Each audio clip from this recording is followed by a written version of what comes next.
What if I told you that a car could become a star, capturing the hearts of millions and igniting a cult following? The legendary ELEANOR edition of the Ford Mustang did just that, transforming a simple vehicle into an icon of speed and style. How did ELEANOR go from a stunt car to a highly sought-after collector's item? And what legal battles have ensued over her name and design? Buckle up, because the ride through ELEANOR's fascinating journey is just getting started. And please don't forget to subscribe, as it helps us to reach more gearheads. The journey of ELEANOR started way back in 1974 with the original Gone in 60 Seconds movie created by H.B. Toby Halicki.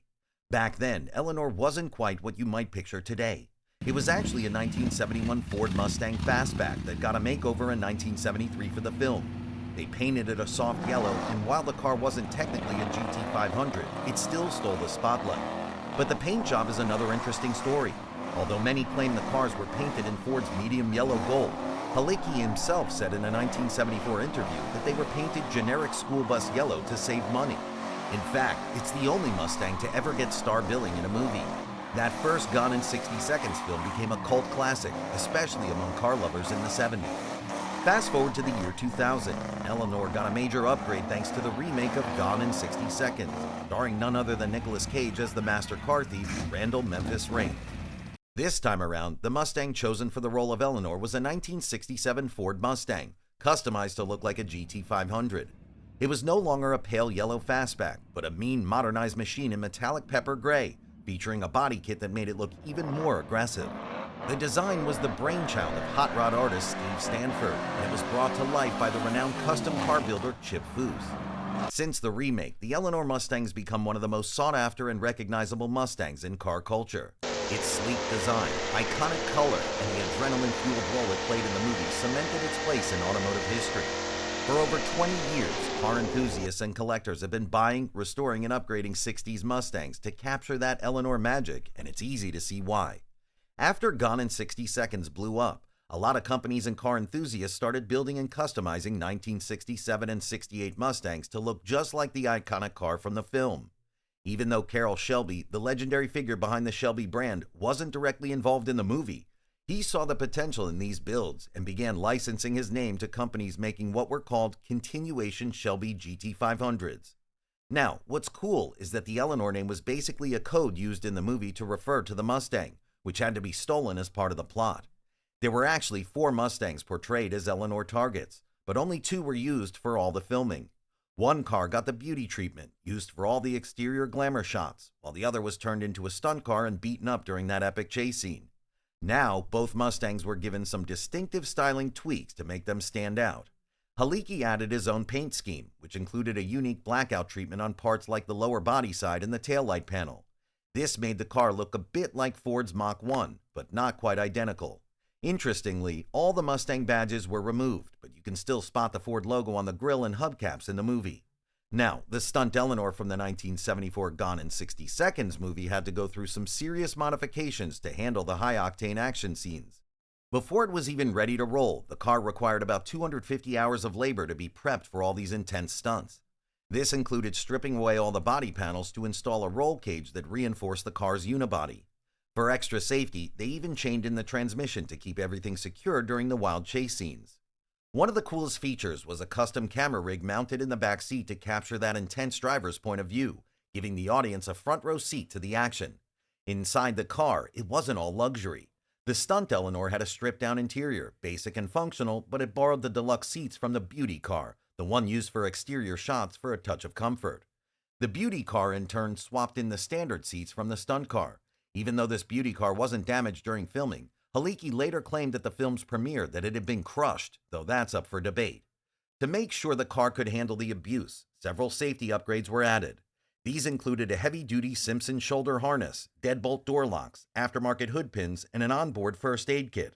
They also installed electrical kill switches, a 24-volt electrical system, and even individual locking rear brakes for those sharp, controlled turns during the chase. The undercarriage was reinforced with thick steel plates for extra durability. You only catch a glimpse of the stunt car's interior once in the film when Halicki's character, Maindrian Pace, presses his hands against the windshield during a police standoff. The roll cage is clearly visible in that shot. All the other interior shots, those were done with the beauty car, often filmed on different days. But even after all the crashes and chaos it went through during filming, the stunt Eleanor still exists today. Now, the Gone in 60 Seconds movie had its fair share of real-life drama, especially when it came to the stunts involving the legendary ELEANOR Mustang. During one particularly intense scene, where Eleanor is supposed to dart across multiple lanes of freeway traffic, things took a dangerous turn. The stunt driver leading the traffic missed his mark and accidentally clipped the Mustang, sending it crashing into a light pole. The impact knocked Haliki, the director and stunt driver, unconscious. But here's the crazy part. They actually used that footage in the final cut of the film. As soon as Haliki woke up, his first words were, "Did we get coverage?" Now that's a true filmmaker's spirit, even after a serious accident.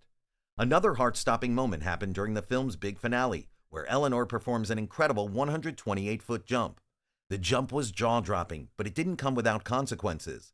Haliki compressed multiple vertebrae from the rough landing, but amazingly, the Mustang itself survived, despite the hard nosedive. Fast forward to 2000, and the Gone in 60 Seconds remake brought Eleanor back to life. Both films kept Eleanor as the star car, stealing the spotlight just as much as the thieves themselves. When it comes to the ELEANOR Mustangs used in the 2000 Gone in 60 Seconds film, there's quite a bit of mystery and intrigue. Depending on where you look, anywhere between 11 and 12 cars were built by Cinema Vehicle Services specifically for the movie. Of these, most were mere shells, 9 to be exact, while only 3 were fully functional. These were the ones that did all the heavy lifting on screen, from racing down the streets to performing the daring stunts. Surprisingly, 7 of these cars reportedly survived the filming and made their way back to Cinema Vehicle Services, according to Mustang and Ford's magazine. Out of those survivors, 3 cars have since been put up for sale, each claiming to be an authentic screen-used vehicle from the film. One of the cars sold at a Barrett-Jackson auction in 2009 for a cool $216,700. Another one was sold at a UK auction in 2012 for £95,000, and later appeared at Meekham's Austin auction in 2014, where it failed to meet its reserve of $380,000. But the real showstopper was the third car, which sold for an eye-popping $1 million at Meekham's Indianapolis auction in 2013. This particular car was touted as the main hero car used for promotional photos. There's even a 4th car, which popped up for sale in Dubai, also claiming to be a genuine screen-used ELEANOR. However, this car hasn't been fully authenticated. The real question remains, were the 2 wrecked cars from the movie rebuilt, or did the remaining shells get transformed into functional cars later on? That's a detail that's never been officially clarified, adding an extra layer of intrigue to these iconic Mustangs. Between 2007 and 2009, Classic Recreations produced licensed replicas of the ELEANOR Mustang from the 2000 Gone in 60 Seconds film, but ended their deal after 2 years.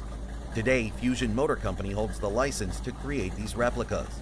However, legal battles over the rights to ELEANOR have spanned years, with Denise Haliki, widow of the original film's creator, claiming ELEANOR is a copyrighted character. This led to legal conflicts, including a 2004 case against Unique Performance, which was dismissed because Disney, not Haliki, owned the sequel car's rights. In 2008, Haliki won a lawsuit against Carroll Shelby for creating ELEANOR replicas without her approval. The controversy extended to YouTube in 2020, when Haliki sued Chris Steinbacher from B is for Build for building his own ELEANOR, forcing him to relinquish the car. The tide turned in 2022. Carroll Shelby Licensing and Classic Recreations challenged Haliki's claims, resulting in a ruling that ELEANOR wasn't entitled to standalone copyright protection.